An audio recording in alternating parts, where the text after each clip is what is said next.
በቀደም ፓስተር ጭሮ የሚባል ሰባኪ እስቲ ሁላችሁም በዚህ ዓመት ተኝቼ በላለሁ በሉ። እኔ ቲቪ እያየሁ ምን ነው ጀለስ? የዚህ ዓመት እቅድህ ህዝቡን በጠቅላላ በሽተኛ ማድረግ ነው እንዴ?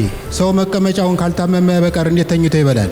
ከጥቂት ቀናት በኋላ በቦሌ መንገድ ሳልፍ ሰላም ተስፋዬ የተባለች ዝነኛ አርቲስት የሆነ ፍራሽ ላይ ጋደም ብላ የምታስተዋውቅበት ቢልቦርድ አየሁ። ሳጣራ ያንን ማስታወቂያ ለመስራት 5 ሚሊዮን ብር ገደማ ከፍለዋታል። አሃ ተኝቼ በላለሁ የሚለው ቃል ትርጉም ይሄ መሆን አለበት ብዬ አሰብኩ። ጊዜ ሳልፈጅ ወደ አንድ እውቅ የፍራሽ ፋብሪካ ጎራ አልኩ። ከእናንተ ጋር ስራ ለመስራት ፈልጌ ነበር። መጠቅጠቅ፣ መስፋት ወይስ መሸከም? አይ ማስታወቂያ ለመስራት ነበር። እንደ ሰላም ተስፋዬ ልምድ አለህ?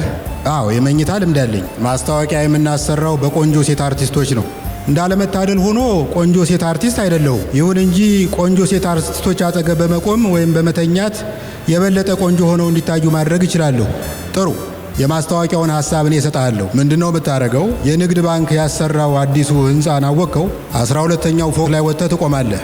ከዛ እኛ ከታች ፍራሹን ዘርግተን እንጠብቀሃለን። አነጣጥረህ ፍራሹ ላይ ትወድቅና ወደ ካሜራው እያየህ ምቾቱ ወደር የለውም የሚል ምስክርነት ትሰጣለህ። አድርገውና ፍራሹን ብስተውስ? እንደሱ አይነት ነገር ካጋጠመ ለሙያ ለከፈልከው መስዋዕትነት ፋብሪካችን ከንግድ ባንክ ጋር በመተባበር ሐውልት ያቆምልሃል። ከብዙ ክርክር በኋላ ደከም ባለ ክፍያ ልክ እንደ ሰላም ተስፋዬ ፍራሹ ላይ ተኝቼ እንዳስተዋውቅ ተወሰነ። አንዴ ጋደም ከማለቴ 4 ጊዜ ተገላበጥኩ። አሃ እንዴት ነው ምቾቱ? እውነት ተናገር ካላችሁኝ እስከዚህም ነው። ድሮስ እንደ እንቁላል ጭድ ላይ እየተኛህ አድገህ እንዴት የኛ ፎም ፍራሽ ሊመች ይችላል? ጥፋ ከዚህ የህጋዊ ዳህዲሽ። አንድ በቅርብ የማውቀው ሰው ባለፈው አንዲት ቆንጅዬ ልጅ አግኝቶ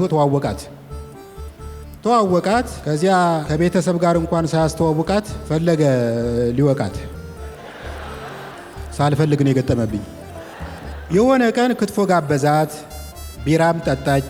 እንግዲህ እሱ የመጣው በደንብ ተዘጋጅቶ አቬሬጅ ሳይዝ ኮንዶም ሸምቶ የግርጌ ማስታወሻውን ተላጭቶ ነው። ማዕዱ ከፍ ከፍ እንዳለ ቆንጆይቱ ጥርሷን ኪሮሽ በሚያህል ስቴኪኒ እየጎረጎረች ታክሲ ድረስ እንዲሸኛት ጠየቀችው።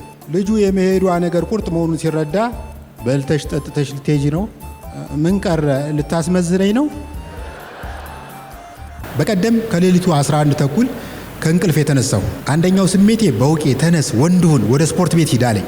ሌላው ደግሞ በውቄ አርፈህ ቲክቶክ አለኝ። በመጨረሻ ከራሴ ጋር ታግዬ ስፖርት ቤት ሄጄ ቲክቶክ ለማየት ወሰኑ። ጂሙ ለመድረስ 150 ሜትር ርቀት ላይ 24 ሰዓት የሚሰራ ማሳጅ ቤት ጉብ ብሏል። ትንሽ ሳመነታ ከቆየው በኋላ ገባሁ። ማሳጅ የምታደርገኝ ሴትዮ ጀርባዬን እየዳበሰች የዚህ ታቱ ትርጉሙ ምንድን ነው? ታቱ አይደለም፣ በልጅነቴ ከሾላ ዛፍ ላይ ወድቄ ጠባሳ ነው። ይሄ ጎርባጣው ነገርስ? እሱ ትርፍ አከርካሪ ነው። ከ100 ሰው በአንድ ላይ ይከሰታል። ትንፋሿ አንገቴ አካባቢ ይሰማኛል። አንድ ነገር ላስቸግርሽ የምችለው ከሆነ ከለውጡ ወዲህ ግብረ ስጋ ግንኙነት አድርጌ አላውቅም። ሃፒ ኢንዲንግ ማግኘት እችላለሁ? ይቅርታ እንደሱ ማድረግ አልችልም። ባለ ትዳር ነኝ። በመዳፍሽ እኮ ነው።